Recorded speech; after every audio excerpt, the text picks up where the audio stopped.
If you're a place accumulator punter, you'll need to get your bets on by 25 to 2, 13.35 for race 3, which is over 1,750 meters. It's a maiden plate. And Dees, when I had a look at this field, I looked and looked and looked again. And I've taken a stance here that you're either going to, well, it's the place accumulator, so you've got, it's not the pick six. But still, I do believe that number 7, Coromandel, is good enough to banker for the place accumulator. If you're not going to banker Coromandel, you have to add in a couple of others because you've got to take a stance. I like Gareth van Zyl's horse. I'm interested to hear what you're going to tell us about Coromandel. But we also had Peter Muscat on the official Gold Circle podcast, and he saddles number 12, Mr. Pigalle, and reading between the lines, he's quite confident of a big run. And you've got to respect number 4, Sonyador, who's knocking at the door to win his maiden. How do you see it? What did Gareth say? But I'm quite big on Coromandel. Well, you could be on the mark, and I'll give you some confidence after chatting to him and just ask him of the balance of the runners on the day. He said this horse was having his peak run, and it's clear to see that after that break in November, first run back here in the province now with Gareth van Zyl was a good effort, and Anton Marcus was drawn 13 out of 13, and the horse was the fastest finisher as well.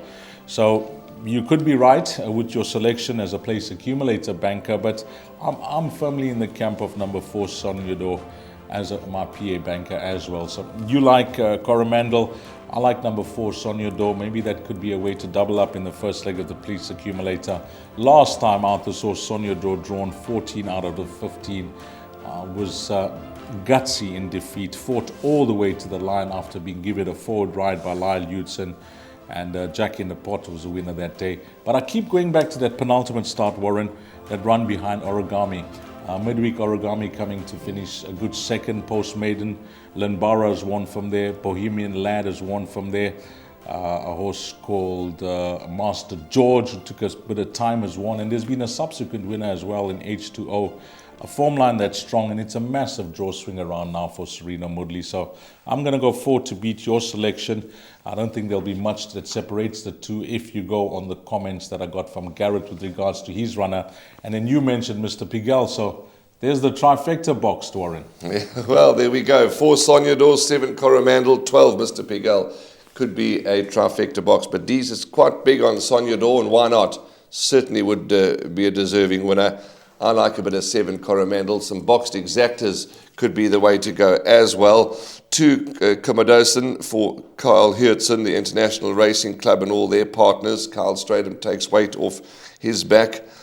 Dees, that last run, we've got to ignore it. He was scoped after the race, found to have mucus. That penultimate start when running 4th to Bohemian Lad says that this horse could run well. I was dumbfounded. I actually phoned Lyle immediately after the race and said, what happened? He says, well, I just told my dad that the horse needs to be scoped, and this is it wasn't the run that was expected for where he left off on his previous start. And as reported in the computer form, and you mentioned, Lyle phoned me immediately the next day after he chatted to his dad and said, we got the reason why the horse ran so badly. So they'll be on top of things. They would have worked on the issue, and you'd expect if he puts that last run behind him, he certainly has some sort of chance on his penultimate start. Okay, but in closing, to repeat, Dees is in the camp of Sonyador. I'm in the camp of Coromandel. Surely those two can both finish in the money for the place accumulator.